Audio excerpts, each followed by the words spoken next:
राध्या ने लगाई निहारिका की क्लास। निहारिका की इस हरकत से राध्या हुई काफी गुस्सा। जी हां दोस्तों, सीरियल मन अति सुंदर के अपकमिंग एपिसोड में आप लोगों को देखने के लिए मिलेगा कि यहां पर जो राध्या है उसे पता लग जाता है कि जो निहारिका है वह प्रथम के साथ कुछ गलत करने वाली है और वह प्रथम को झूठ बोलकर मीटिंग के बहाने कहीं लेकर जा रही है। ऐसे में यहां पर जो राध्या है वह निहारिका और प्रथम का पीछा करती है और जब निहारिका अपनी गंदी सोच को लेकर प्रथम के साथ गलत करने की कोशिश करती है तो यहां पर प्रथम इस बात से हैरान रह जाता है। लेकिन तभी देखने के लिए मिलता है जब प्रथम को राध्या की सबसे ज्यादा जरूरत होती है। तभी यहां पर राध्या जो होती है वह प्रथम के पास पहुंच जाती है। राध्या को देखकर निहारिका बहुत ज्यादा हैरान रह जाती है और उसका सारा प्लान चौपट हो जाता है। ऐसे में यहां पर निहारिका जो होती है उसे राध्या पर बहुत ज्यादा गुस्सा तो आता है, लेकिन यहां पर जो निहारिका है वह राध्या का कुछ भी नहीं कर पाती है।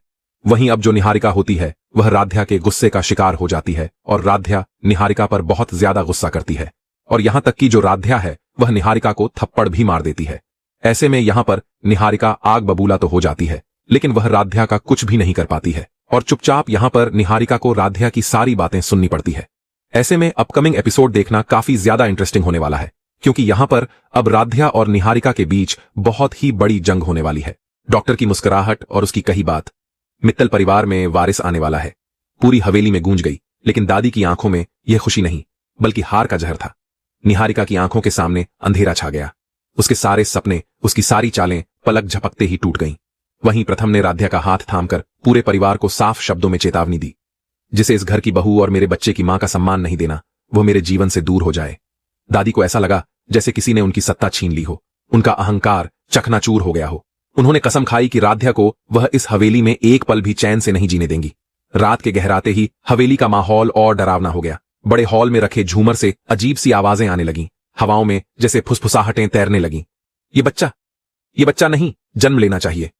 राध्या को लगा कोई उसकी परछाई के पीछे आता है। उसकी हर सांस में डर समाता जा रहा था। वह सो भी नहीं पा रही थी, क्योंकि उसे महसूस होता था कि कोई उसकी कोख पर नजर लगाए बैठा है।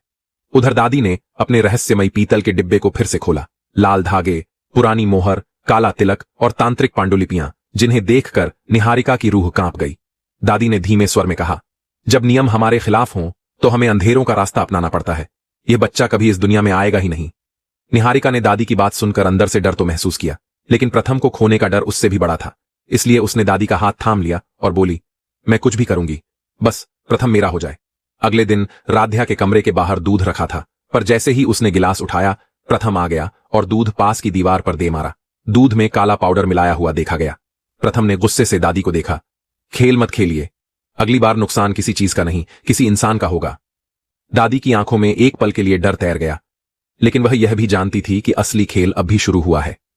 उधर परिवार के बाकी सदस्य भी दो हिस्सों में बंटते दिखाई दिए। एक तरफ वो लोग जो राध्या को स्वीकार कर चुके थे और दूसरी तरफ वो जो दादी की सत्ता से डरते थे। हवेली खामोश थी, लेकिन उस खामोशी में अनकही चीखें छिपी थीं। रात होते होते अचानक हवेली के आंगन में तेज हवाओं का बवंडर उठा। दरवाजे खुद ब खुद खुलने लगे, जैसे कोई अंधेरा सच अब सामने आने वाला हो। राध्या अपने कमरे में बच्चे को सुरक्षित रखने की दुआ कर रही थी कि उसी समय उसे अपने पेट में अजीब सा दर्द महसूस हुआ और उसके होंठों से कराह निकल पड़ी। हे भगवान, क्या मेरे बच्चे पर किसी बुरी नजर की परछाई पड़ चुकी है? उसी समय प्रथम दौड़कर आया और उसे सीने से लगाते हुए बोला, डर मत, यह बच्चा हमारी जीत है और जिसे इस जीत से समस्या है उसे हारने के लिए तैयार रहना होगा। पर उन्हें जरा भी अंदाजा नहीं था कि हवेली में छाया यह खेल अभी और भी खतरनाक होने वाला है, क्योंकि दादी ने एक तांत्रिक को बुला लिया था। अंधेरे में डूबी वह आवाज कह रही थी, बस एक रात और यह बच्चा कभी जन्म नहीं लेगा।